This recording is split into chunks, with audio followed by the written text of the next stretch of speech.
Amigo mío, permite que tu espíritu viaje conmigo a través del tiempo, hasta las soleadas y vibrantes costas del mar de Galilea, 2 milenios atrás. Allí, en el pueblo pesquero de Betsaida, encontramos a un joven llamado Juan, hijo de Zebedeo y Salomé. Desde temprana edad, sus manos se curtieron con la brega de las redes y el olor a salitre, aprendiendo el oficio familiar junto a su hermano mayor, Santiago. Pero en sus ojos, del mismo color profundo que las aguas que surcaba, se reflejaba una inquietud innata, una sed de algo más grande que la simple captura de peces. Su alma joven buscaba un propósito trascendente que diera cauce a la intensa energía que bullía en su interior, un anhelo que lo preparaba para un destino extraordinario. La familia de Juan gozaba de una posición económica relativamente estable para los estándares de la época. Zebedeo, su padre, no era un simple pescador, sino que poseía varias barcas y contaba con jornaleros a su servicio, lo que indica un negocio próspero. Su madre, Salomé, una mujer de fe devota y corazón piadoso, inculcó en sus hijos desde niños el amor por las Escrituras y la ferviente esperanza en la llegada del Mesías prometido a Israel. Esta formación espiritual en el hogar fue crucial, sembrando en Juan una sensibilidad hacia lo divino que más tarde florecería de manera asombrosa, y fue ella una de las mujeres que con valentía siguió a Jesús hasta el final. Sin embargo, la juventud de Juan no se caracterizaba precisamente por la mansedumbre. Él y su hermano Santiago eran conocidos por un temperamento fogoso, una pasión vehemente que llevó a Jesús mismo a apodarlos Boanerges, que significa hijos del trueno. Este nombre captaba la esencia de su carácter impetuoso, capaces de un celo ardiente que en ocasiones rayaba en la intransigencia, como cuando sugirieron invocar fuego del cielo sobre una aldea samaritana que se negó a recibir a su maestro.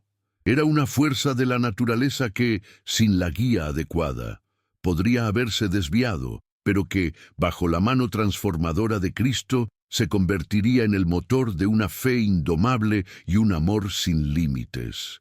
En medio de esta vitalidad juvenil y su búsqueda interior, las noticias sobre Juan el Bautista, el profeta ascético que predicaba un bautismo de arrepentimiento en el Jordán y anunciaba la inminente llegada del reino de Dios, llegaron a oídos del joven pescador.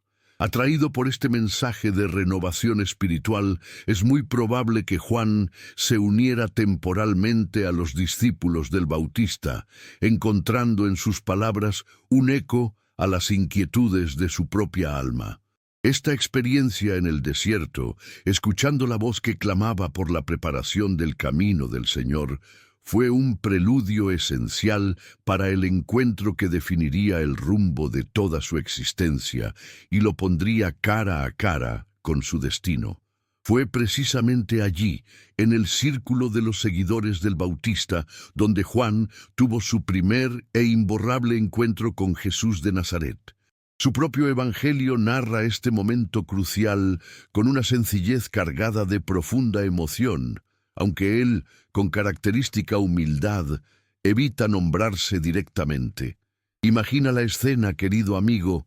Juan el Bautista fija su mirada en Jesús que pasa y proclama con una certeza que estremece el alma: «He aquí el Cordero de Dios, que quita el pecado del mundo». Estas palabras no fueron una más. Penetraron en lo más hondo del ser de Juan, como una revelación súbita que iluminaba todo su anhelo espiritual. Impulsado por una fuerza interior irresistible, una convicción que trascendía cualquier razonamiento, Juan, en compañía de Andrés, hermano de Simón Pedro, comenzó a seguir a Jesús. Al percatarse de ellos, Jesús se volvió y les formuló una pregunta que era en sí misma una invitación a la introspección. ¿Qué buscáis? ¿Qué anhelaba verdaderamente el corazón de Juan? Sabiduría, redención, el cumplimiento de las promesas divinas, un maestro que colmara su sed de infinito. Su respuesta, junto con la de Andrés, fue humilde y directa. Rabí, que significa maestro, ¿dónde moras? Deseaban su compañía, su enseñanza, la intimidad de su presencia, y la respuesta de Jesús, venid y ved, fue el inicio de la mayor aventura de sus vidas, un llamado que resonaría por la eternidad. Desde que respondió al llamado inicial, Juan fue distinguido con una cercanía especial a Jesús, formando parte de un círculo íntimo junto a Pedro y su hermano Santiago. Estos tres apóstoles fueron los elegidos por el Maestro para ser testigos privilegiados de algunos de los momentos más trascendentales y reveladores de su ministerio terrenal. Imagina, amigo mío, el impacto en el alma joven de Juan al presenciar la resurrección de la hija de Jairo, donde vio cómo el poder de la vida divina emanaba de Jesús, venciendo a la misma muerte ante sus ojos. Esta experiencia temprana, sin duda, fortaleció su comprensión del poder soberano de su Señor sobre toda la creación. Otro momento cumbre fue la transfiguración en la alta montaña. Allí, Juan, junto a Pedro y Santiago, contempló a Jesús envuelto en una gloria celestial deslumbrante, su rostro resplandeciente como el sol y sus vestiduras blancas como la luz. Vieron a su maestro conversando con Moisés, representante de la ley, y con Elías, el mayor de los profetas, hablando sobre el éxodo que Jesús iba a cumplir en Jerusalén, su pasión, muerte y resurrección. Esta visión teofánica no solo confirmó la divinidad de Jesús de una manera inolvidable, sino que también comenzó a preparar sutilmente a Juan para el misterio del sufrimiento redentor que se avecinaba, aunque su comprensión plena tardaría en llegar. Esta admisión al círculo más restringido de Jesús no era una casualidad ni un mero favoritismo. Juan poseía una sensibilidad espiritual innata, una capacidad para la contemplación profunda y un corazón con una asombrosa predisposición para amar con una lealtad inquebrantable. Fue esta combinación de cualidades la que permitió que se desarrollara un vínculo único y profundamente personal entre el discípulo y su Señor. Tanto es así que el propio Juan, al escribir su evangelio años más tarde, se referiría a sí mismo, no con arrogancia, sino con un asombro humilde y una gratitud desbordante, como el discípulo a quien Jesús amaba. Medita por un instante, querido amigo, en la seguridad y el propósito que esta conciencia de ser amado personalmente por el Hijo de Dios debió infundir en su ser.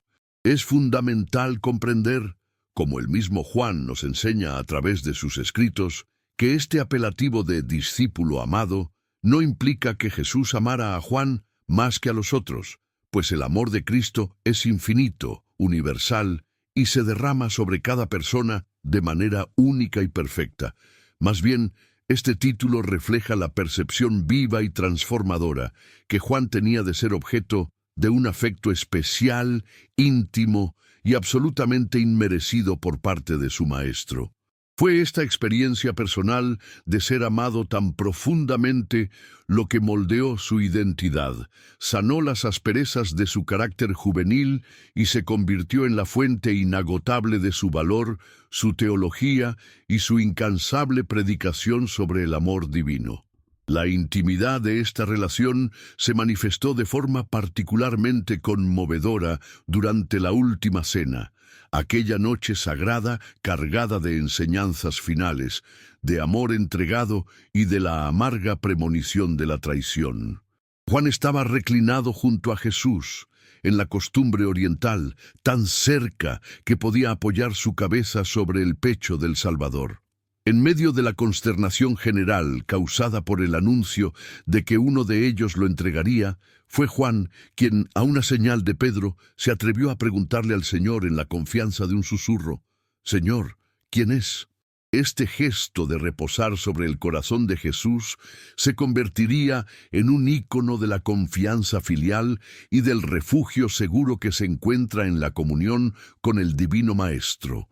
aún en las horas más oscuras. Los detalles de estos momentos de cercanía quedaron grabados a fuego en la memoria y el corazón de Juan.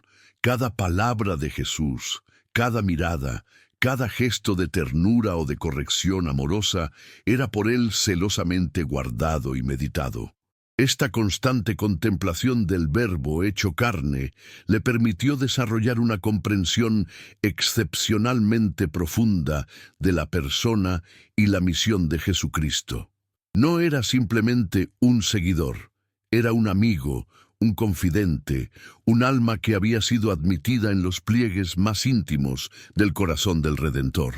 Esta experiencia única sería la base de la profundidad teológica y la calidez espiritual que caracterizan sus evangelios y epístolas, convirtiéndolo en el águila entre los evangelistas, capaz de remontarse a las alturas más sublimes del misterio divino.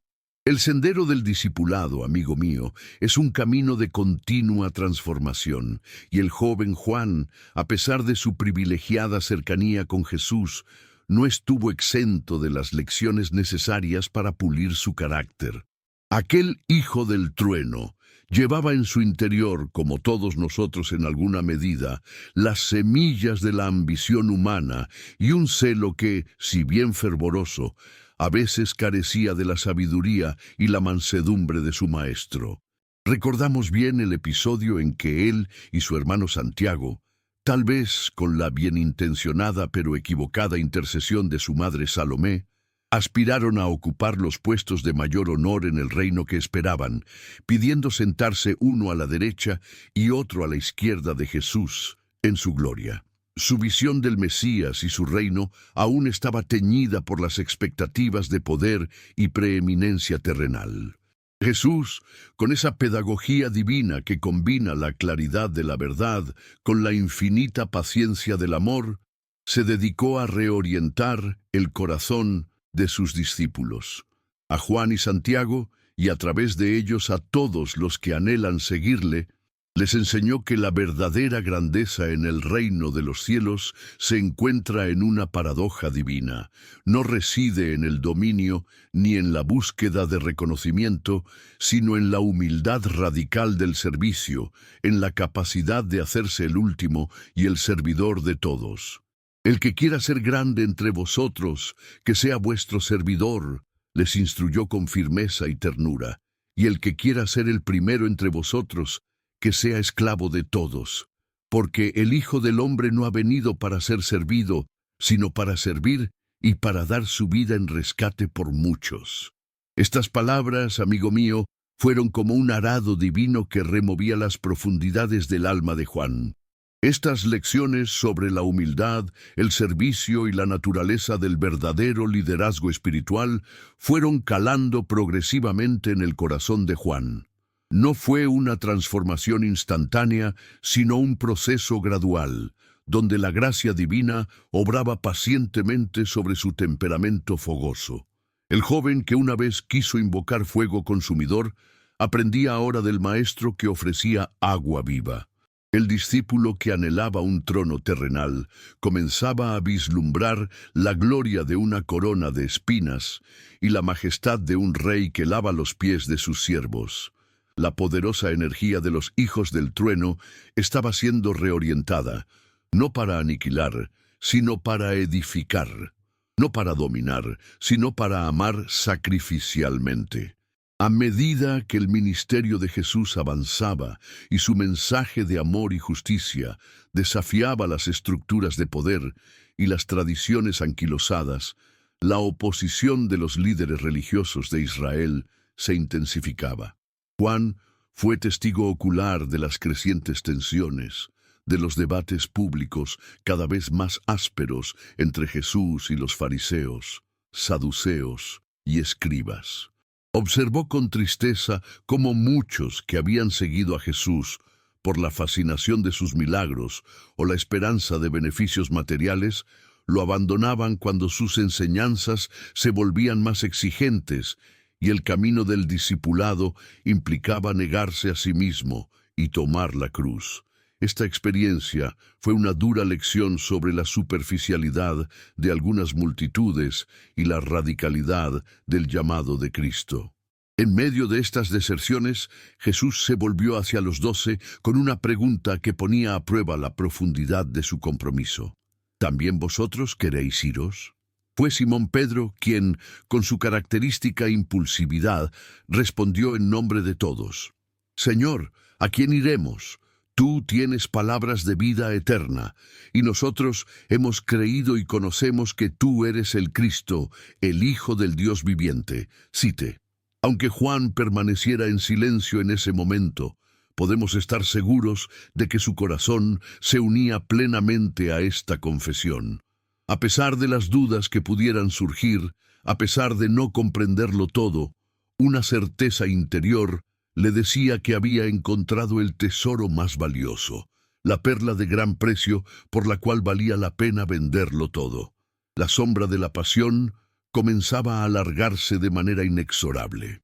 Jesús empezó a hablar a sus discípulos con creciente claridad sobre lo que le esperaba en Jerusalén, que debía sufrir mucho, ser rechazado por los ancianos, los sumos sacerdotes y los escribas, ser entregado a la muerte y resucitar al tercer día.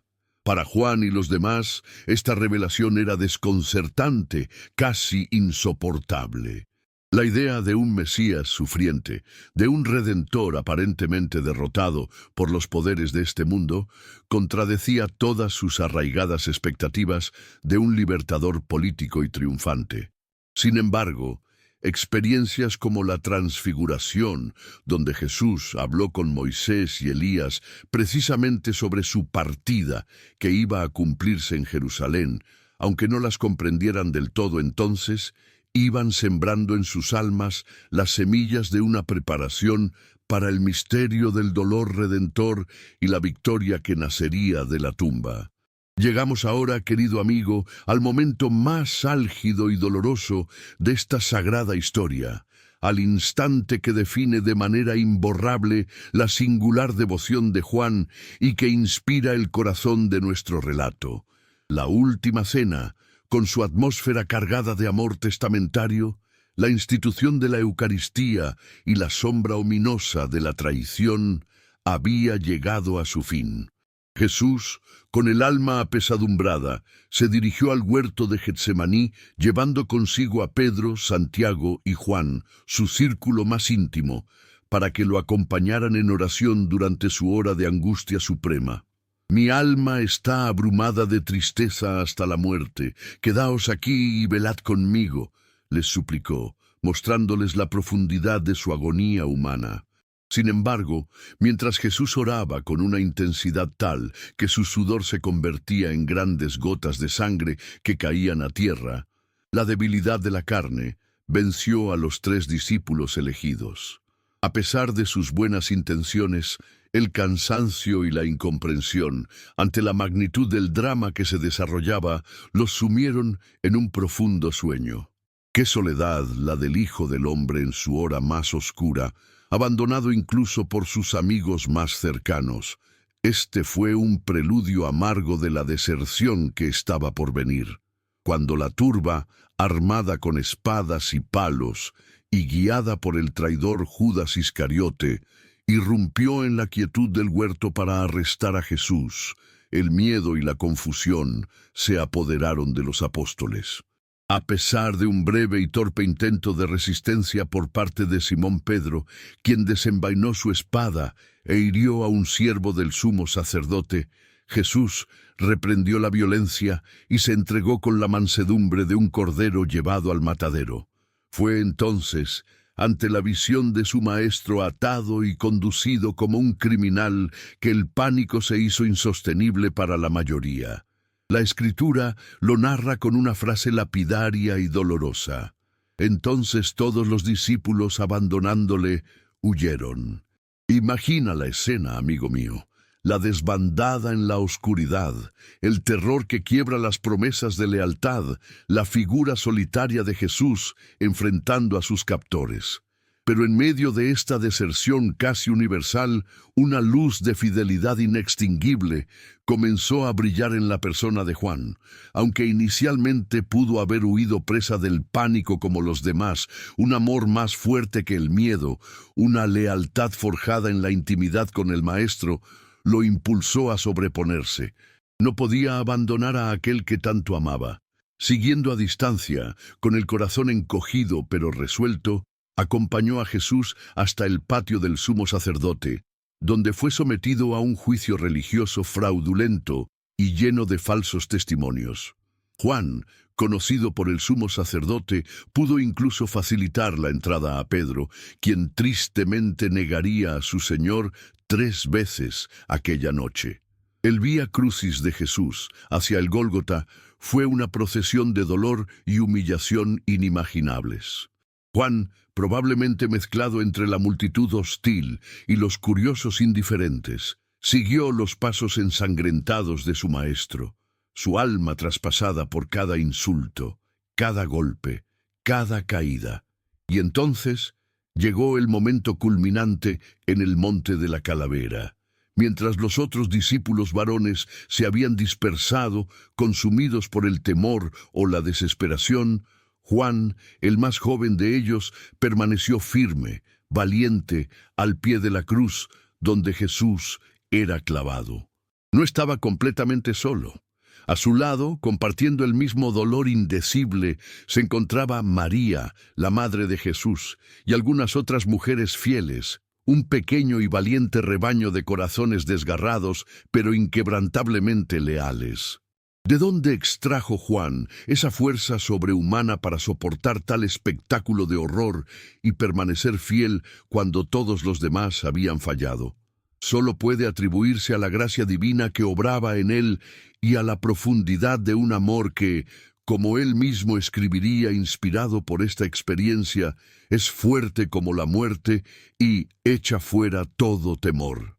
Desde el trono de su agonía, Jesús, en un acto de infinita ternura y providencia incluso en medio de su propio sufrimiento, vio a su madre y junto a ella al discípulo a quien tanto amaba.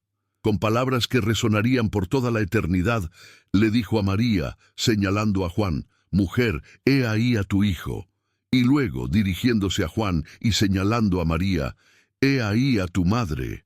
En ese instante sagrado, Jesús no solo aseguraba el cuidado de su madre, sino que también sellaba un nuevo vínculo de familia espiritual, confiando a Juan una responsabilidad filial que él abrazó con amor y devoción desde aquella misma hora, llevándosela a su casa. La fidelidad de Juan al pie de la cruz se convirtió así en un testimonio eterno de amor y coraje, un faro de esperanza en la noche más oscura de la historia de la redención. Tras la muerte de Jesús en la cruz y su apresurado sepelio en la tumba nueva de José de Arimatea, antes de que el sábado judío impusiera su quietud ritual, una densa y pesada losa de desesperanza debió caer sobre el corazón de Juan y de los demás seguidores del Nazareno. La brutalidad de la crucifixión, la aparente victoria de las tinieblas y el silencio de Dios parecían haber aniquilado toda esperanza. A pesar de las enigmáticas palabras de Jesús sobre su resurrección al tercer día, la realidad aplastante de su muerte era demasiado abrumadora para permitirles aferrarse a esas promesas con claridad. El sábado santo transcurrió en un ambiente de luto, confusión y miedo, con los discípulos dispersos y escondidos.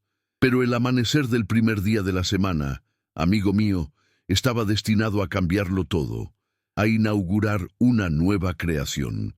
Movida por un amor que no conocía barreras ni temía a la oscuridad, María Magdalena se dirigió al sepulcro muy temprano, cuando aún estaba oscuro, con la intención de ungir el cuerpo del Señor. Al llegar, encontró la pesada piedra que sellaba la entrada removida y la tumba vacía. Presa de la angustia y la perplejidad, pensando que el cuerpo de Jesús había sido robado, corrió a dar la noticia a Simón Pedro y a Juan. Al escuchar el alarmante relato de María, ambos apóstoles, sin pensarlo dos veces, partieron a la carrera hacia el sepulcro, sus corazones latiendo con una mezcla de temor y una incipiente, casi impensable, esperanza. Juan, siendo más joven y quizás más ágil, llegó primero a la entrada del sepulcro. Con una delicadeza y un respeto que lo caracterizaban, se inclinó para mirar dentro y vio los lienzos mortuorios yaciendo en el suelo, pero no entró de inmediato. Poco después, llegó Simón Pedro, quien, con su habitual ímpetu, entró directamente en la tumba. Entonces Juan también entró, y allí, en la penumbra del sepulcro vacío, al observar no solo los lienzos, sino también el sudario que había cubierto la cabeza de Jesús, no tirado con descuido, sino doblado prolijamente en un lugar aparte, una luz de entendimiento divino comenzó a brillar en su mente. En ese instante solemne y cargado de misterio, como él mismo lo consigna en su Evangelio, Juan vio y creyó. Fue una fe que brotó de la evidencia silenciosa, una intuición espiritual que se adelantó incluso a la plena comprensión de las Escrituras que anunciaban que el Mesías debía resucitar de entre los muertos. Esa misma tarde del día de la resurrección, la fe de Juan, nacida en la contemplación del sepulcro vacío, fue gloriosamente confirmada y elevada a una certeza exultante e inconmovible. Jesús resucitado, el viviente, se apareció a sus discípulos, quienes se encontraban reunidos a puertas cerradas por temor a las represalias de las autoridades judías. Imagina, querido amigo, la conmoción, el asombro sagrado, la alegría desbordante que inundó aquella habitación cuando el Señor se presentó en medio de ellos, saludándolos con su paz característica. La paz sea con vosotros. Les mostró sus manos y su costado traspasados por los clavos y la lanza, disipando toda duda y temor. Juan estaba allí, sus ojos contemplando al amigo y maestro vivo de nuevo, su corazón rebosando de una felicidad que trascendía toda palabra. Junto con los demás, recibió el soplo vivificante de Jesús y el don del Espíritu Santo para perdonar los pecados. En los días siguientes, Juan fue testigo de otras apariciones del Cristo resucitado. Estuvo presente cuando Jesús se manifestó a Tomás, el discípulo incrédulo, invitándolo a tocar sus heridas y a creer. Y también formó parte del grupo que regresó a Galilea, donde Jesús se les apareció junto al mar de Tiberíades, compartiendo con ellos una comida tras una pesca milagrosa y restaurando a Pedro en su apostolado. Finalmente, Juan estuvo en el monte cuando Jesús, después de darles sus últimas instrucciones y la gran comisión de hacer discípulos a todas las naciones, ascendió a los cielos en una nube, prometiendo su regreso. De vuelta en Jerusalén, Juan se unió a los otros apóstoles, a María, la madre de Jesús, y a otros creyentes, perseverando unánimes en oración en el aposento alto, esperando el cumplimiento de la promesa del Padre. Y la promesa se cumplió de manera espectacular el día de Pentecostés. Mientras estaban todos reunidos, descendió del cielo el Espíritu Santo como un estruendo de viento impetuoso que llenó toda la casa. Y aparecieron lenguas como de fuego que se posaron sobre cada uno de ellos. Juan, junto con los demás, fue lleno del Espíritu Santo y comenzó a hablar en otras lenguas, según el Espíritu les daba que se expresasen. Aquel joven que había seguido a Jesús con un fervor a veces descontrolado, ahora era revestido de un poder divino, transformado interiormente y capacitado para ser una columna fundamental de la iglesia primitiva en Jerusalén y un testigo audaz del Evangelio de la resurrección, llevando el mensaje de vida y amor hasta los confines de la tierra, sin temor alguno.